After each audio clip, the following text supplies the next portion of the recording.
200 episodes of Doing CX Right podcast. I can't believe I got here, and I would never have been able to do it alone.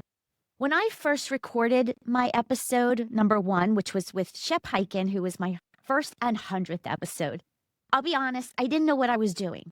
I was afraid to even take the mic out of the box. But I did, and that one decision changed everything.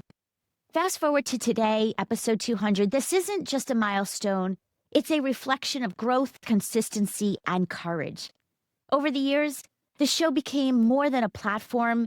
It's been a life changer personally and professionally. I've met incredible people I never would have met otherwise. I've learned from them as much as I've worked to give value to every person who listens to my show. And if you've been with me since the beginning, you already know that there's a few questions I ask in every episode. One of them is, what's the best leadership advice you've received or given?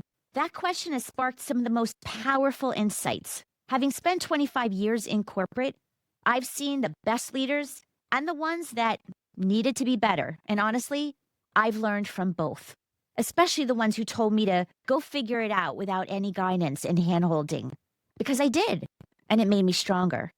My leadership philosophy was shaped by all of them, and I'm grateful for every lesson, the good and the bad, because they've shown me what real leadership looks like. To me, leadership isn't about what the team needs as a whole. It's about what each person needs to succeed. And when you give individuals that support in that way that matters to them, not just yourself, the entire team wins. Everyone comes from a different background, a different story, and there's no one size fits all. And so sometimes people don't even know what they need until a leader takes the time to uncover it with them, to ask, to listen, and to care enough to go deeper. That's true leadership, especially now in an AI-driven era where everything around us risks becoming generic. What makes us human and what makes leadership powerful is that personal connection. So in honor of this 200th episode, I'm turning the mic to the voices who shared their own leadership wisdom right here on my show. Each answer is so valuable and worth remembering. I recommend you take notes and apply the wisdom wherever you work. So let's get started with the first answer and the continuation of amazing people that I am truly grateful for. Leadership is the guts to do something that hasn't been done before. So most organizations don't have leaders. They just keep doing what they're doing until they go out of business. And what we're thinking about when we're thinking about customer experience and leadership is we're trying to say, how am I going to build an organization, a culture where I don't have to tell people what to do, but where they decide that the accurate measures of customer experience are worth pushing up, that they figure out how to find the empathy to serve the customers we want to serve and the guts to have the customers we don't want to serve move on. Every time you fall, it's a great learning experience. And when something doesn't work, you've always got to ask the question, why didn't it work? And what's the worst thing that happened as a result of it not working? And if it did work, what's the best thing? Should I try to do it another way, a different way? Don't be the boss you had. Be the boss you should have had. Remember how your experience as an employee with a crappy boss, reverse engineer and don't do that. Learn from that negative example. Mm-hmm. I think the same thing is true being a parent, but it's not bad advice for parents too. Be the parent you should have had, not the parent you had. When I was first taking over running Saturday Night Live, I didn't know what I was doing. I took my stress out on other people on the show. And I think when you're in a position of power, when you have a team that you haven't had before, and you're going to be stressed because you're going to have more responsibilities, you tend to maybe not be able to hide that stress and you take it out on other people. You don't mean to. So I learned how to deal with the stress. So I think that would be a good lesson to tell people. What I find, and you probably know this too, Stacy, is this whole collection of anecdotes and inconsistencies where one particular employee feels like they're empowered to do this, then they get in trouble from management because they did this thing that wasn't part of the script, or they gave away too much, or they actually said they're sorry and you're not supposed to apologize in public, or what other craziness. And so it becomes very difficult for the customer. It's like when you have got kids and they say, well, mom said this and dad said that, right? That's not a good way to run a business. So lack of consistency is a challenge. You got to work on that. It's lack of being a great place to work. You got to be doing that. I would add about empowering your people to be able to take care of the customer. And What I mean by that is I was in a restaurant and someone spilled something on my white jacket. And the waiter was empowered to take care of it. Didn't have to go to the back office, back of the kitchen to get the manager. Right. Yeah. Knew exactly what to do, gave me his phone number, said, please bring it to the dry cleaner and give me the bill. And also gave me some coupons to come back. And again, could have handled the situation in many different ways, but was empowered. So I think that has to be part of the equation, whether it's call center, whether it's the frontline salespeople, empower your people to take care of customers. Here's the irony of that, Stacy. A lot of businesses are afraid to empower employees because, like, what if they make the wrong decision? Like, they're just going to be giving away dry cleaning all the time, but whatever.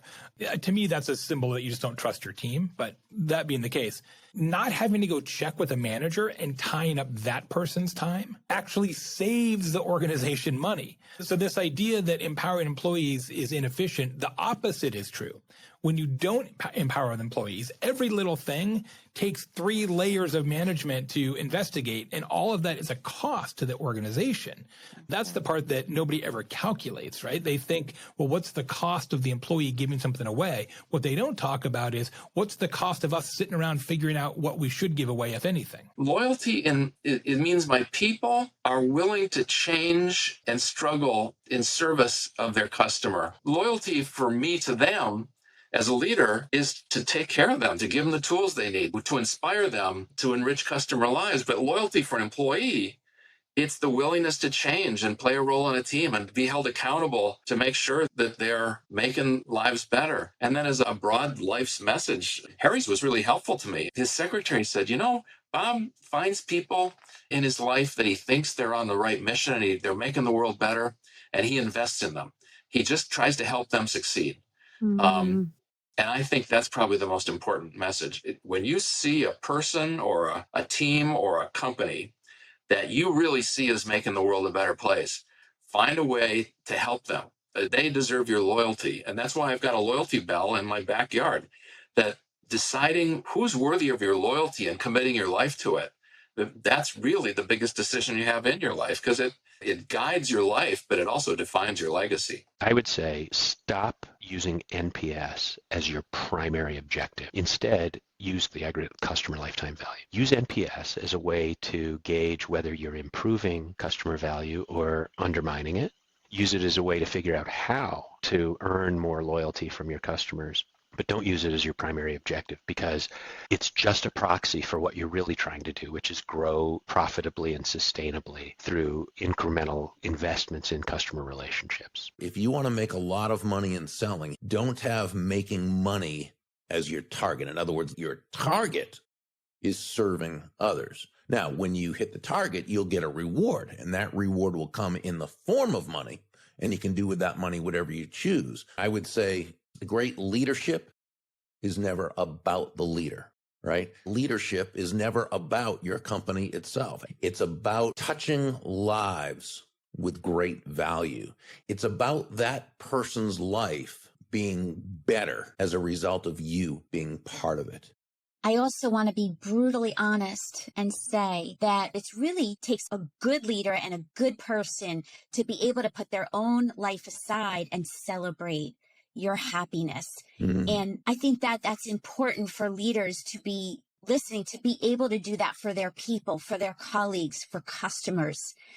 It takes a really authentic, good person to be there no matter what. Most leaders don't even know the game they're in. So many leaders are interested in getting tasks done. And so the question I pose to people is, what's important now, right? That's what managers in the business of, even enlightened managers, sometimes in that same business, they're like, okay, well, what do we have to do? Okay, let's get that thing done. That isn't the game at all. A better way of framing the actual game that managers and leaders are in is who's important now. It is entirely about the relationships. It isn't, well, we've got tasks and we've got relationships. It is entirely about the relationships. And as soon as you shift that function and figuring out, well, who are the right people I should be working with? Who is the customer? Who is the priority customer? Who am I really trying to serve? That, to me, that shift of understanding what the game itself is the most profound thing I have learned about leadership. I'd have to have a good idea in my own mind what it is that I'm trying to accomplish. And if it's to get them to appreciate me, I have to appreciate myself first. I have to first take the pride in myself that I can do this. And I would talk to these people and say to them, give me a chance. I know I can do it. I know the work. I know what has to be done. Let me prove it to you. If I don't do a good job, you'll tell me and I'll know. But the most important thing is in your own mind, take it as a challenge.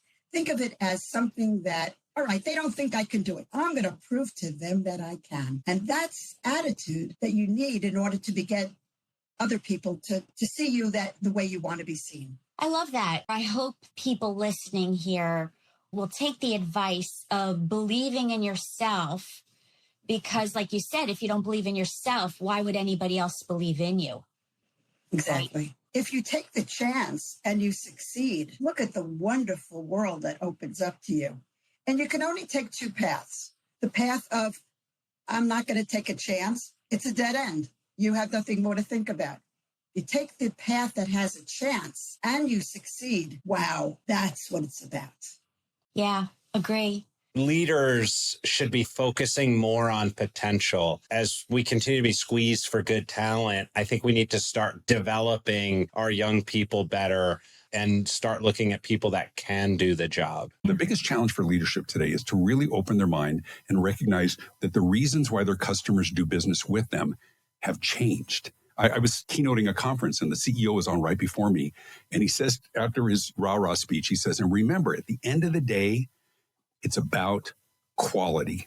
We will win on quality. And they go crazy. And I'm thinking to myself, I could not disagree more. At the beginning of the day, it's about quality. Quality is the entry fee. Quality gives you permission to do business in the marketplace. It's not a competitive advantage anymore. And I think the big driver today is the experience. And in my case, because what I espouse is helping companies, assuming they're very good at what they do, don't take your eye off the ball, but to become ridiculously easy to do business with. I read something that was so helpful. And it was a quote from John Ashcroft, who said, when you are a leader, many will befriend you, but not all will be your friend. And anybody that's been in a leadership position knows how hard it is to distinguish between people who really are supporting you and who are really using you as a means to what they want. And I thought that was such an eloquent way. And, you know, after I was NSA president, a lot of my not friends, but the befriended, you know, they disappeared and they started to befriend the next program chair, the next president. That's true in all organizations. I think probably the best piece of leadership advice came from my dad, who was an amazing customer service practitioner. And his advice was that you've just always got to treat your people right. You always have to go out of your way to do everything you can for your team, because you're nothing without your team. And I've always taken that message to heart. And it's exactly right. And as a customer experience professional, that your customer experience will never be better than your employee experience. So if you want to create superfan customers, you've got to have superfan employees who are acting as advocates for your company. Stacy, I don't know who to credit this to. I heard it years ago. Your greatest competitive advantage may just be having employees who love to go to work. That might be your single greatest competitive advantage. I was sitting in the hotel lobby one morning and I overheard somebody getting started as a franchisee for a fast food chain. And the interviewer asked him a question, what's the difference between management and leadership? And the guy said, it's very simple. Management is about inspection. Leadership is about inspiration. And the more you inspire people, the less you need to inspect. So I try to carry that forward. I try to inspire my team, empower them to do what's right, and it makes everything work a lot better. So I'm going to give you a wow moment, but this is a wow moment where I went, wow, that was bad. I also think that you can learn not just from the good things, but from the not so good things. So when I was in marketing back in one of my corporate roles, I went for a one-to-one with my boss to talk about my career. He didn't show up, and that made me go, wow, I can't believe here I am. I guess you now realize how important those things are to people and how important it is to do what you say you're going to do. Turn up for those important meetings, and if you can't turn up, then tell people. The subconscious message was, you're not important. I've got other things to do. He couldn't be bothered to even show up. Yes, I've had those situations, and I make sure as a leader that that never happens. I can't change other people, but I can change what I do. So that is big. The reason why I love this story is that it's like we've got to do the basics right. This is human basics. It's showing up. Now, I'm not following this advice today, but I think we'll all be better leaders when we can have a clearer mindset, and clearer desk is a path to that, I do believe. I call customer experience leadership, Stacy, because at the end of the day, that's what it is. It's not the CX department. It's about listening to good humans and enabling people to bring the best version of themselves to work. If you don't do that, you're going to have an organization of people who are ticking boxes and showing up because they have to, versus uniting people around a purpose and elevating their soul and their spirit. You can't expect people to be more than you are. You've got to be doing it. You've got to be the role model. You've got to be talking it, and you can't expect people to be more than you are. If you do accept kind of that lower level of performance, then that's what everybody is going to just live up to. And that's not a high enough standard. So we've got to be the person. Being a great leader doesn't mean you have all the right answers. It means you have the right questions. And that's certainly a style I use in my practice. What I want them to ask themselves, what business you are really in. Recognizing that if you are in the goods or services business, then recognize how commoditized are you. And if you see those forces of commoditization and you want to forestall those forces of commoditization, then you need to rise up and recognize that you're in the experience business. And if you're in a business that is anything close to helping people become healthy, wealthy, or wise, then you're in the transformation business. If it's not broken, break it. Meaning, if you think things are working well, it may be a slippery slope down. So you have to keep challenging what's going well to make sure that it continues to go well. And you have to reinvent what you're doing so you don't become complacent. So if it's not broken, break it would be my point of view, because you'll learn a lot about that in the process. Never lose that passion, because that is the differentiator. And it really stuck with me because we've all, especially in corporate America, it's very easy in large organizations for ideas to have been tried or to be told, oh, we've tried that, we've done that, that'll never happen here. But I think if you can separate that and figure out what you're really passionate about and you bring that every day, to me as a leader, I want to work for passionate leaders. So therefore, I try to think about myself as a leader and say, I want people to see that passion. And the flip side of that is I always want to be the energy in the room that I want to walk into. And so whether that's a leader or an individual contributor, I do think that energy is contagious, negative or positive, right? And so if you walk into a room and everyone's frustrated or everyone's kind of shut off, it really creates an entire environment. Focus on outcomes, not attendance. Moving our management philosophies and training and how we orient our managers to how do we drive results based on outcomes? How do we reward people based on outcomes is one of the great unifiers of all of this. It's how you create a level playing field for people from all kinds of backgrounds. Leaders to give respect before they demand it in return. I see so many leaders who want to be treated like the CEO. They want to be treated like the leader. Don't you know who I am? That just doesn't work in today's world. And I've found that even if we don't get all of the terminology right, even if we bumble sometimes in the practice, when we're open and humble and sincere and offer that respect to others before we think we're going to get it in return, that leaders can go a long way with making great things happen with their team. Well said. We are not in these roles just to make a profit, not for the organization and not for ourselves. We are here to make a positive impact on the world and on the people around us. Great leaders don't talk that much. They listen a lot. Most of your job as you move up the company or have more responsibility is to listen and understand and pick up the signals about what's going on. Soft skills. Yep, definitely. And emotional intelligence. I think that active asking, that very intentional listening, and then having the courage to go, we're not doing this very well. We need to fix it. And starting to really lean into what is the culture of our company when it comes to our people. And it all boils down to your question that with these conversations of these high performing organizations, I cannot emphasize enough how they get this connection between employee and customer. And so they're very hyper focused on employee. This isn't about first and second, like we're customer first or we're employee first. It's not a fight. It's a let's be more balanced, that if you're going to do something for customer, make sure it's okay for employee. If you do something for employee, make sure it's okay for customer. If you get just nothing else out of this conversation, that the next CX meeting you have with your leadership team, just take a pause and say, who are the keepers of our customer experience promise?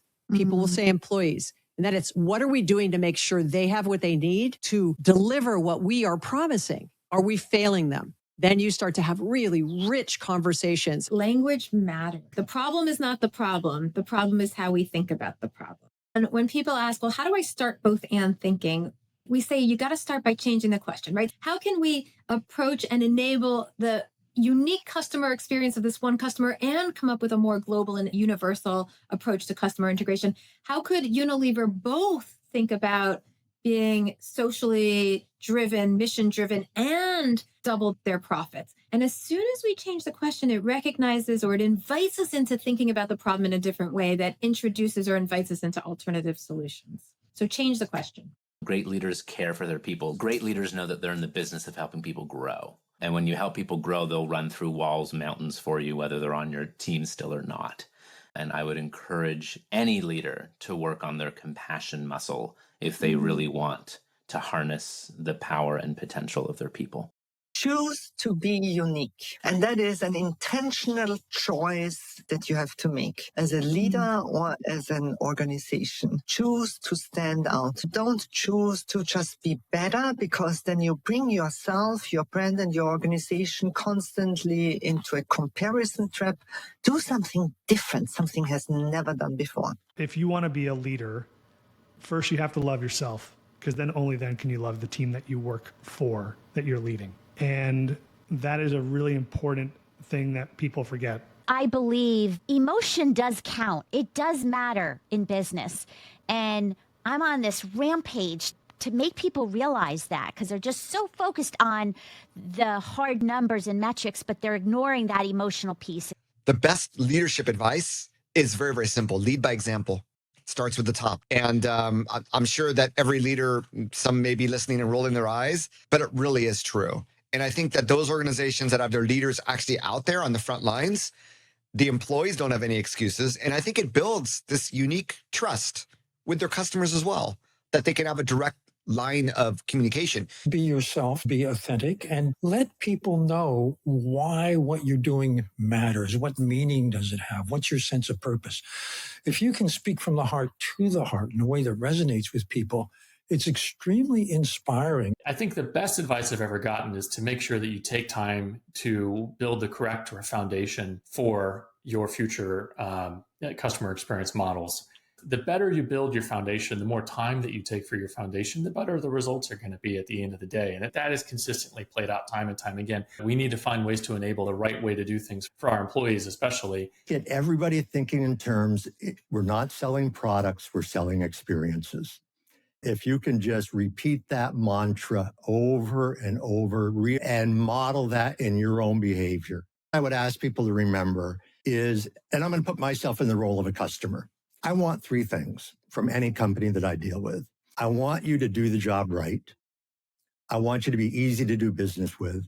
And I want you to be nice to me. Those three things. And you can say nice could be, make me feel valued, whatever's appropriate for your industry. If you do those three things consistently, I am going to beat a path to your door. I'm going to pass by all the other options that are out there for any product or service. Now, again, the execution takes a lot of commitment, a lot of time, but don't overcomplicate what you're trying to accomplish. If you go on this journey, bring other people with you. Don't expect them to know what you know or see what you see about customers. But just as we've been talking about the importance of these relationships, sometimes what I do, this is the most simple and compelling way I have to describe lifetime value to a CFO, is what I'll do is I'll put up a list of all the customers, or I'll take a segment and I'll be like, here's 50 of our customers. And each customer is going to spend, Neil's going to spend 500, Stacy's going to spend 1,000. And then I put a column alongside. and I say, here's how much time we give them or how much money we spend. And because we're not segmenting by lifetime value, it's usually equal. We spend the same amount of marketing dollars on every customer that's interested. And it's usually at that point that a CFO will say, wait, why are we doing that? Clearly, Stacy, you're more valuable than Neil. Why are we spending the 20 cents on ads on Stacy, not Neil? I say, oh, because we don't measure that way. We measure how much money they gave us today, not how much money they're going to give us in the future. And then the light bulb goes off and they want to say, well, how can we adjust those processes? And so it's more around involvement. Finance, operations, go-to-market. They all know the importance of relationships. You're just making it accessible for them by not saying, here's a solution, but here's what we're seeing. We know people are different. What do you think we should now do as our function? And that's the easiest way to build that bridge and make this real in your company. The job of a leader is not necessarily to motivate people to work harder. The job of a leader is to invite people on a journey to discover the leader within themselves while they're following you. So a person can never go to a place that they've never been unless they've seen you do it yourself. Don't fall in love with your ideas. Don't think that people just love you because you're saying something smart or very engaging. When I'm pitching something, the first thing I do at the end of the pitch is asking a commitment. Give me the money, invest with me, be part of this. Most of the time, people will tell you, well, yeah, I love your idea, but now there is another priority, there's something else. That's great, because your goal is to find that 10% of people, and I don't have the time to explain why it's 10%, but it is 10%, 1 out of 10, they will want to try something different. I call them the co-conspirators. With them, you go and you change the world. Surround yourself with people who can do your job better than you can. I think as a leader, aren't I supposed to be the one with the most knowledge, with the most talent, with the most fill in the blank, and everybody else is under me? That was when I was a young leader. And then I realized, oh my gosh, if I can hire somebody to be my right-hand person who actually can totally do my job when I'm not here, it allows me to have some boundaries. I can take a vacation and know that Stacy's got it in good hands while I'm gone. And I can clock out at 5 o'clock and be gone until Monday at 8 a.m. And I can lead a life that refills me so I can come back and take care of our customers and take care of each other. I've been asked many times over the years for my definition of leadership, and it's very simple. A leader puts their people ahead of themselves. Staying true to your core values as a person, doing right by people. Sounds pretty simple, but it's actually not. And making sure that the people that were with you from the start and the people that are with you now, like make sure they feel heard and make sure that you incentivize people and take care of them in the right way. I feel very strongly the team that we've built and the contributions that they have on a daily basis have shaped who we are as a company. Lead through example. I do so many webinars and workshops and keynotes. They call me in, they pay me a lot of money to teach them how to help my employees become indistractable. And then I go to these sessions and I begin my presentation and the boss in the back of the room is sitting on their phone. This happens all the time. So if you want to help someone become indistractable, your child, your employees, your organization, you have to start with yourself. Yeah. You have to learn how to be indistractable. Lead by example. And it's okay to tell people you're struggling. Look, I wrote the book Indistractable and I still struggle with doing this. It's not something you ever accomplish. It's something you work on every single day of your life to be indistractable. That's part of this skill set. But it starts with leading by example. I remember going in to see a client to pitch for some business and their foyer was being redeveloped, and went up and started to do the presentation, got to the end, told them how much it was going to be to do this, and they started to challenge the numbers. They started to say, well, tell me how much money are we going to gain if we do invest in this, etc. And my challenge to them was, how much money are you going to gain by remodeling your reception area? Because it was probably, our fees were probably the same amount as remodeling. You talk about psychology. This is called mental accounting. Basically means that we compartmentalize money into sort of different buckets. We have, oh, that's the vacation fund and we're going to put money in. Oh, that's the college fund and we're going to put money in. And then you turn around and go, well, I haven't got any money this month. Well, you have. You just put it into that bucket and that bucket. You've got money, but you just don't want to take it out of those buckets. So the point I'm trying to make is that customer experience undoubtedly drives value, okay? You just got to take a leap of faith with it rather than try to pull it apart and understand that sort of from the nth degree. You can't talk about the customer experience without knowing you've got to do as much investment in your people as you are in your customers. I've seen a bunch of companies where they spent millions of dollars on an external facing website and the company employees are still using stuff from the 90s. And so you've got to make sure you're investing just as much and driving that value for the employee so they can understand how is this new technology going to help them. And it's just got to be a key investment regardless. Find a mentor. Find somebody that has done it or is doing it. If you're young, maybe it's your boss, maybe it's a family member. Find an older brother or sister type persona in your company or out there that can help you to answer questions, to provide guidance. I see too many young people that don't have mentors and maybe don't even have enough support at home to go to turn to someone to ask questions. I was so blessed to have two incredible mentors I worked for.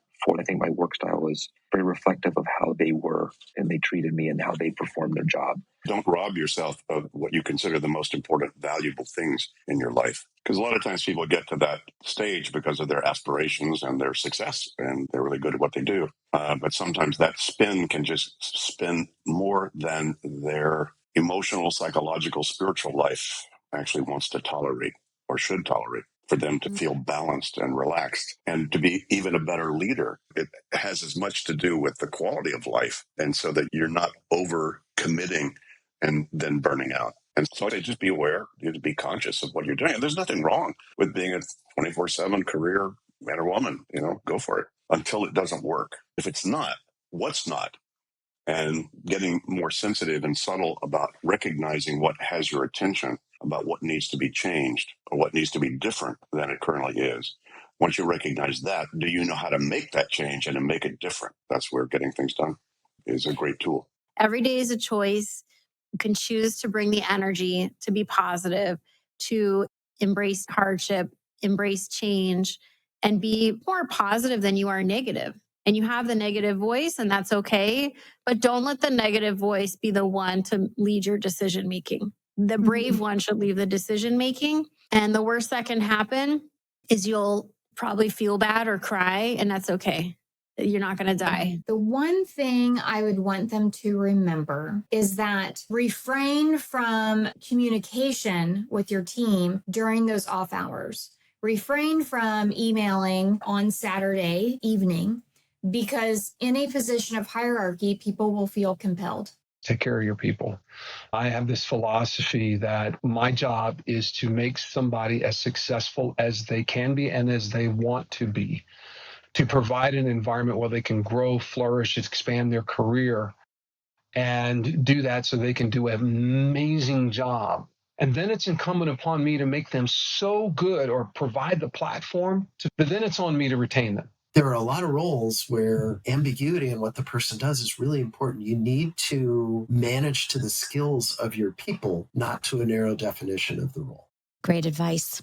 So always get in over your head. What does that mean to you? I think it means stretching and going beyond what you think is possible, getting out of your comfort zone. If you're always in your comfort zone, you're going to be always doing the same thing. Listen to the people who speak directly to your customers on a daily basis.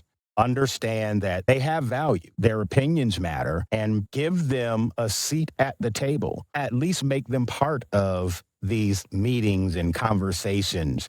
It's very important. I've been saying that for many, many, many years. It was something that was taught to me, and it just resonates and rings true. Well, that's what we do. We pay it forward. Do what you really like and work with the people you enjoy working with and care about. I love that. Time is precious. Spend time in the room with people that really matter. Yeah, That's I'm there huge. with you, Stacy. Totally.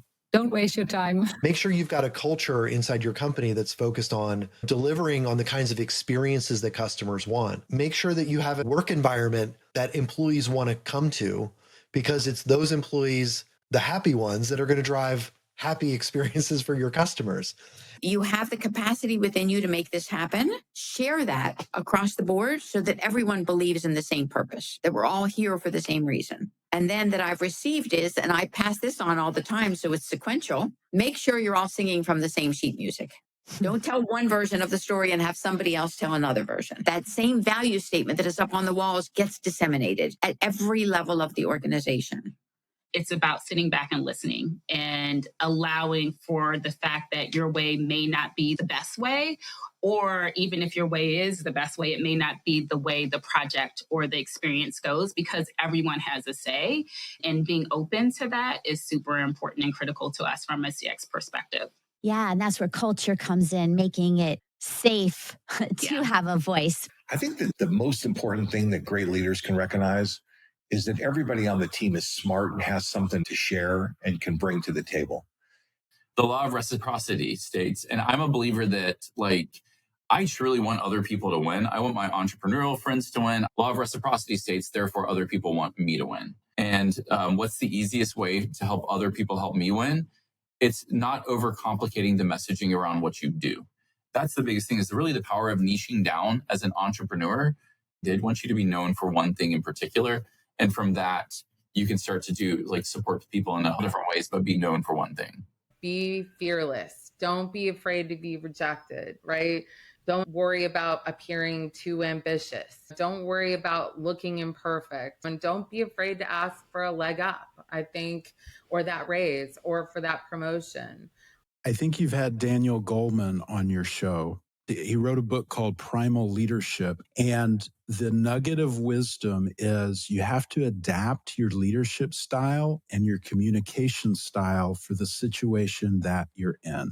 And he talks about, in some situations, a authoritative leadership style is necessary to break through barriers and turn around a company. But in other situations, that kind of militaristic style kills creativity and ruins the culture. And it's the same thing with communication. Realize that the teams that you lead, they don't serve you, you serve them. And that your job as a leader is to pave the path for them to realize their potential and to be the best that they can be. And that requires removing obstacles from their path that they are unable to remove themselves. When they see that you are taking a genuine interest in helping them to be the best that they can be by giving them the tools that they need, that's just going to endear them to you as a leader, and they're going to be fired up to do the best job that they can. It's really no different than what you try to do for customers. I really draw very little distinction between how do you create people who are impressed and obsessed, who are buying products from you, versus those who are employed by you, because the parameters to do both are actually quite similar. The best advice I've ever gotten regarding leadership is on feedback. And, feedback is a gift. It's not an insult. I mean, good constructive feedback, I'll confess, way too long to really embrace that. But yeah, once I did, it's amazing. I became a better leader and I did better work.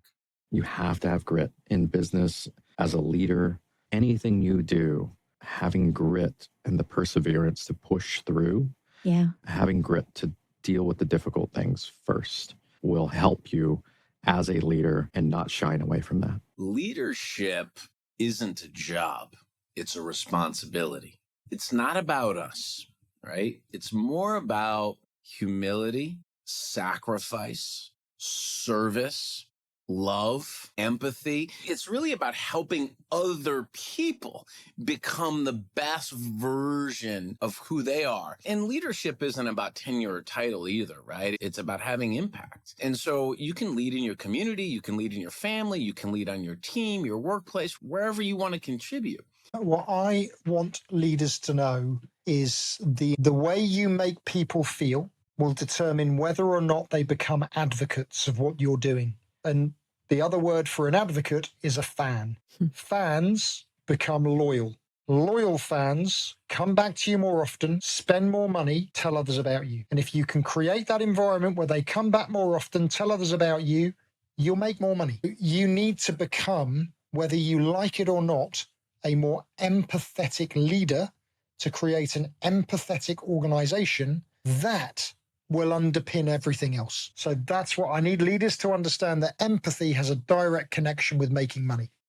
I agree 1,000%. So if you want to improve customer experience, customer service, you have to start by defining what does a great experience look like, and make sure everybody in your organization understands that same definition. Until you agree on a destination, it's really hard to get everybody aligned and moving in the same direction. Purpose comes back to my mind. Absolutely. And it's the purpose. Why are we here?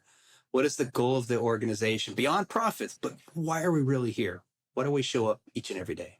People perform a lot better, not when you take control, but when you give them control of the customer experience and you trust them to use their own judgment. Now, obviously, getting that right requires you've hired really good people and you've put them in a really good environment and created a great culture around them, that you've got the right incentives and rewards and metrics that are governing what they say and what they do and how they spend their time, that they know what the regulations are, right? Because you can't get the company in trouble. But outside of that, as a leader, see it as your job not to dictate what they do on the phone or in their interactions with customers, but figure out what's getting in their way of delivering a great experience. Is it the antiquated tools that we ask them to use? Is it the outdated policies we ask them to defend with our customers?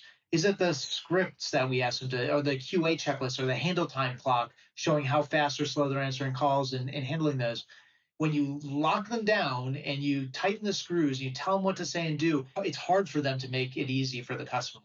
All the burden they carry just translates over into the customer experience. And your customers come back and say, boy, it's really hard doing business with you. Well, no surprise, because you make it hard to work for you. Don't view your employees as the cogs in the wheel to your success, or view them as the humans that they are and care for them. But we can't force people to care. So if somebody's in a leadership position and doesn't really care about their people, not a good thing, right? It's sad. It really is sad. Your brand today is no longer what you tell people it is. It's what your customers experience. It's how they feel. And most importantly, it's what they tell other people. And until CEOs realize that there's a huge difference between a traditionally acquired customer and one that comes via referral, because that referred customer is up to 4 times as valuable to the organization. Until they put an emphasis on the customers that they already have, for me and my kind of purpose, what drives me, my work will never be done. I like that. Are humans, and humans make emotional decisions first and rationalize them afterwards, not just to you, but to themselves. If you want to figure out the biggest driver of your success, it's to understand what emotions am I creating and what emotions should I create and manage it. If you invest in creating a remarkable experience in the first 100 days of the relationship with the customer, you can have a customer for life. You've got to be willing to lay the foundation. You've got to be willing to run an effective onboarding program. We need to deliver consistent experiences across those first 100 days to get the kind of long-term relationships we want. And same applies with employees. It does. Be a customer of their own company. Call the toll-free number like everybody else. Go through the IVR like everybody else and experience it for yourself. I'll tell you a quick story. When I was at a previous company that I worked for, and you'll just have to figure out which one, I was tasked with creating a video for an all-employee event. And I brought on a young intern, and we had a great time creating this video. And it was all about how a young intern was trying to launch a new product at the company and all of the ridiculous hurdles that he had to go through in order to do this. And so there's a scene where he's meeting with the legal department, and there's a scene where he's meeting with the branding department, and he's going through every one of these hurdles. And the audience is laughing and cracking up because they can relate to all of it. The only person in the audience who wasn't laughing was the CEO. And I was told afterwards, he leaned over to one of his VPs and he said, "Is it really like this?" He had no idea because he never left his office, right? And so you got to be, even as a CEO, you got to be in there and understand, be in the shoes not only of your customer, but also of your employees. And that helps you be a better leader. Likewise, kudos to the president of where I work. He calls the employees and says, thank you. I heard the customer gave you a great customer experience rating and some comments. We do thousands of surveys, and the president will pick up the phone and acknowledge the employees. So I agree with you. Walk in the customer's shoes, reach out to customers, but also show gratitude to the people that are making it happen. For sure. What's the one takeaway? Get a CX mission. Make sure you know your mission for customer experience because it makes everything else easier. For a leader, it would be so important to understand the team there is not for the leader. It's vice versa. So when the leader understands that my job is to make my team members successful, help them hit their target, they can be stars in the organization. They will be happy and give everything they've got. And that is creating success. And I think those leaders who think the team is for them, it's all about ego. The team is not putting all the efforts they can. So I think the mindset is that it's a service job. I remember early in my career, I was at a committee meeting. It was on an issue that I had studied quite a bit. I was really deep in the data. And I had, in my mind, a very specific outcome that I thought was the right solution to a very complicated problem. And as the conversation was unfolding, I kept trying to bring that information to the table, probably speaking more than I listened and being pretty adamant in the data that I was presenting. And we got to a break and my boss pulled me out in the hallway and she said, Greg, you may be right and you may be the smartest person in the room, but if you keep making people feel like you think that you're the smartest person in the room, you're never going to get the change that you want to have done. I'm really thankful to that idea of recognizing that there's more than one way to solve the problem. And the best way for us to solve the problem is to bring lots of different voices and perspectives together and to try to find that common ground, rather than wave the flag and say, oh, I have the right solution. We are all just figuring this out, from parenthood to work to health. Yes, there's science. Yes, there's very smart people in the world, but there's a lot we don't know. I agree that it's important for us to be open, authentic, and vulnerable, especially sharing when it's a challenge that we don't know what the path forward is. We need to be confident in asking questions. I did a graduate certificate in creative problem solving. And one of the big takeaways from that was to trust the process and be the process. And that's what CX is. It's a process. That's what collaborative decision-making is. It's a process. And we should be informed by the experience of many rather than the experience of one. But we should trust the process and acknowledge the struggle, of the unknown. Thank you for being here, for listening, sharing, and growing with me through 200 episodes. This show started as an experiment, and it turned into one of the most meaningful parts of my life. Every message, every podcast download, every guest conversation has taught me something new, and I'm filled with gratitude for you, for the leaders who've shared their stories, and for the lessons that keep shaping how we all think about customer experience and leadership as a whole. As we move into the next season, things are going to sound a little different. I've been digging into new research and real-world stories that reveal what actually drives customer loyalty and that true connection, and ways to use AI to enhance our experiences. We're getting more specific, less theory, and a lot more actionable strategies, because I want you doing CX right. Let me know what's important to you, what's resonated, and what do you want to hear more about. By the way, if you want more proven strategies to elevate your brand, your business, and your personal growth, check out my newsletter at doingcxright.com. That's doingcxright.com. Thank you again. To be continued.